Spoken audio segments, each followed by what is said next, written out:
Can always chop this up.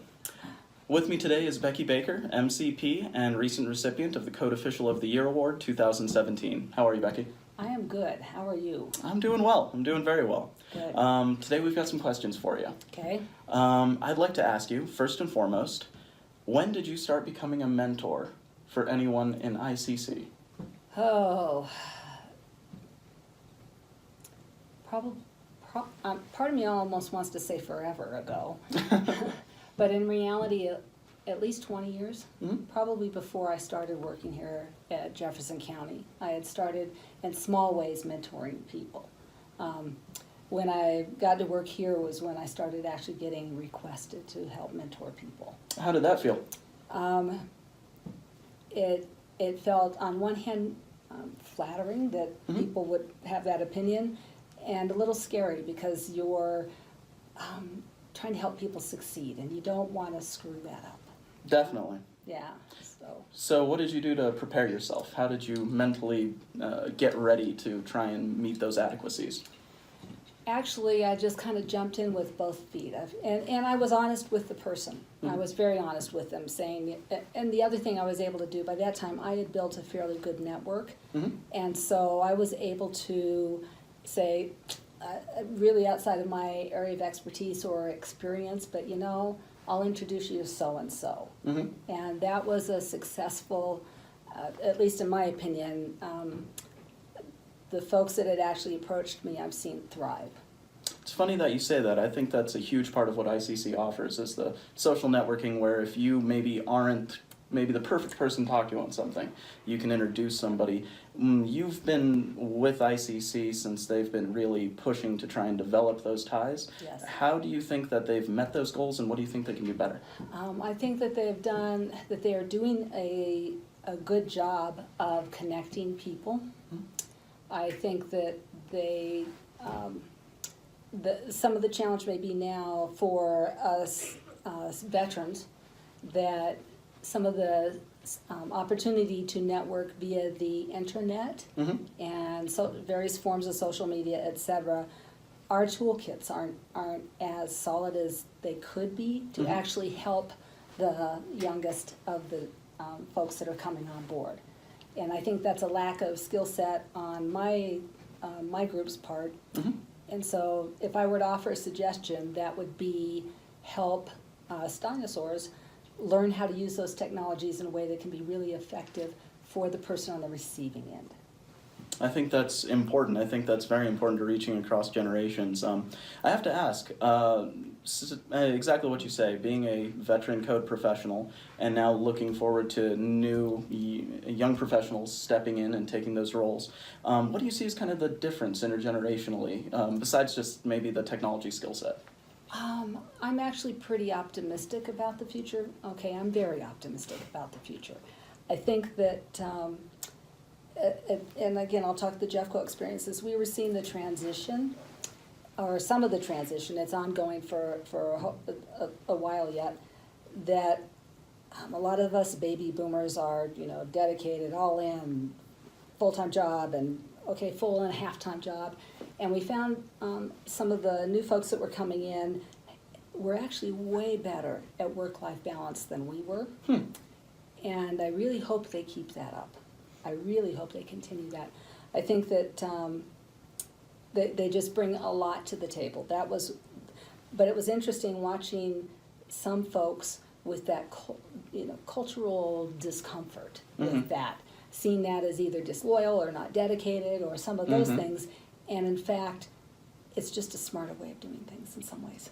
Do you think that might be a bit of a holdover from the tendencies and culture of the construction industry? Some of that is, because in the construction industry, you got to make money when the money's good. And so if that means working every Saturday for a year, you work every Saturday for a year, because the following year there may be a downturn. So, I think that's actually got something to do with it. Okay. So. Building on that, what do you see most as far as technology or social changes impacting our industry in the next maybe 10 years? Well, I'm actually surprised a couple of things haven't happened already. Oh, yeah?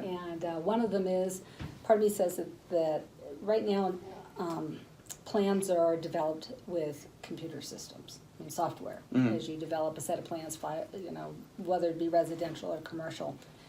And I keep thinking that someday those software programs are going to incorporate at least a basic level of plan checking with Mhm. them.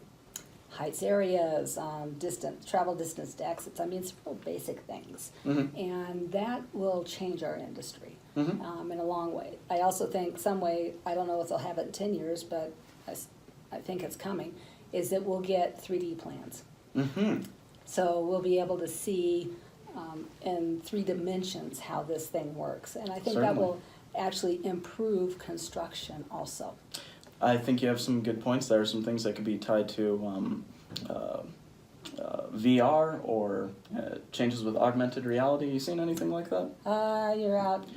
It's pretty cool stuff. You hold up your iPhone and it'll superimpose an image for you. It'll show you what would be there in Cool. such a circumstance. You There you can go. look through the building before it's built. Nice. Wouldn't that be Nice. Wouldn't that be the dream, wouldn't it? It's coming. Yeah. I think it's coming. Oh, I think you're absolutely right. So that'll be cool stuff.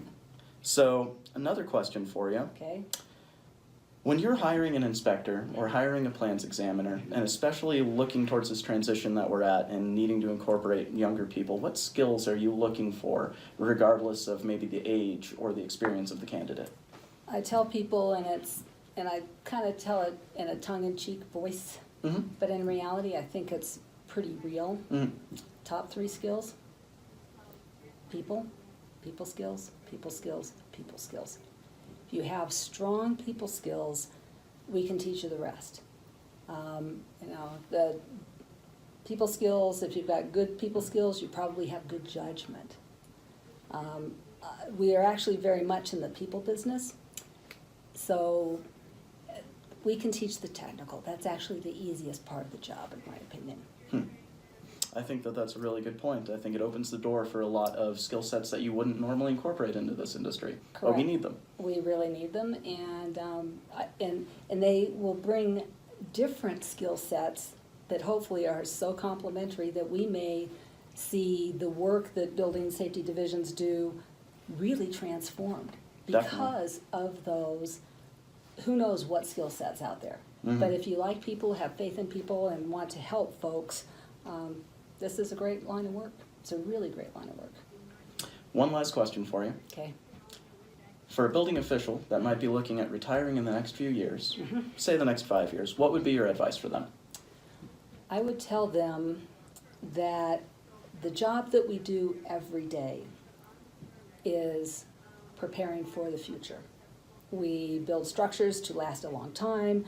We oversee, things to protect people. Mm-hmm. But our job is very forward-facing, the future. We need to do the same in terms of grooming people.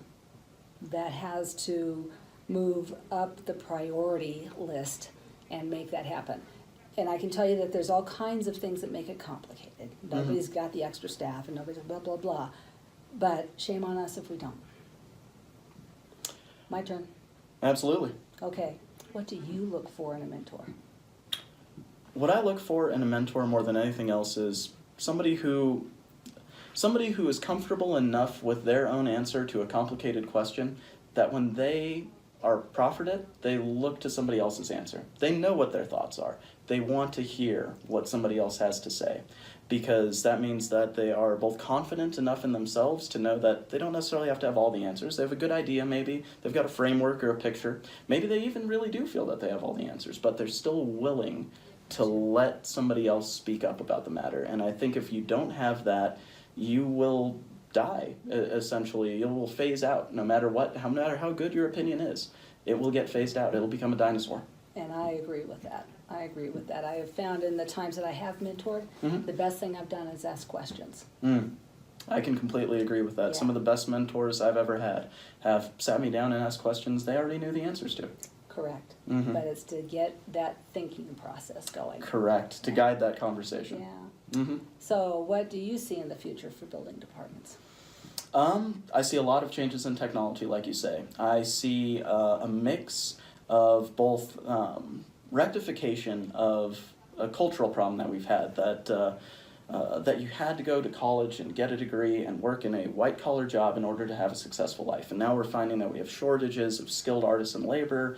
We know that these problems exist, and we're still not quite solving them in any tangible form. And I think that this career bridges that gap between white-collar and blue-collar. Yes. And by its validation, I think you validate that whole culture in some sense. I think you give it credence in the modern world, and especially if you become technologically savvy, if you really push the envelope to become a better department that really is keeping up with the design side of things, you'll find that that not only pays dividends in terms of return on investment for the contractors actually doing the work, but it shows a community how we all participate together in this process. Nice, nice. Okay, what advice do you have to veterans? Well, definitely listen, more than anything else. You didn't bring all of us here to have us be window dressing, to just sit and be there and say, we have somebody here who's young and maybe wants to take the reins one day, but we're here to lend a hand. We're here to try and have a voice in the matter. I would also say do whatever you can to bring that voice into your department. Make sure that you're incorporating those people into bigger discussions. Even if, you're just having somebody sit and listen in on what would otherwise be, a discussion that maybe they wouldn't be privy to. It helps them figure out the thought processes behind your job, which in the near future could become somebody else's job. Not that many building officials are that far away from retiring, and if you don't afford them that, you're just going to lose institutional knowledge. Going to lose a lot of that, and the overall profession could suffer if we don't do our job of growing the future. I completely agree. If you don't take the time now, there won't be time later. That's right. Mm-hmm. That's right. So, what else can I do for you? What else can you do for me? Mm-hmm. I don't have any suggestions right now. I think things are fantastic. I think you do a fantastic job of trusting me to do some things that are challenging, that are different, maybe look at things a different way. And you do that critical job of a mentor that you allow me to make mistakes, just not fatal ones. And that's where the learning is. Yeah. And if you don't make mistakes, you're not doing anything. Something's wrong, yeah. Yeah, something's wrong there. So, okay. We done? This has been the first Mentoring Mondays interview, and I hope the rest go great.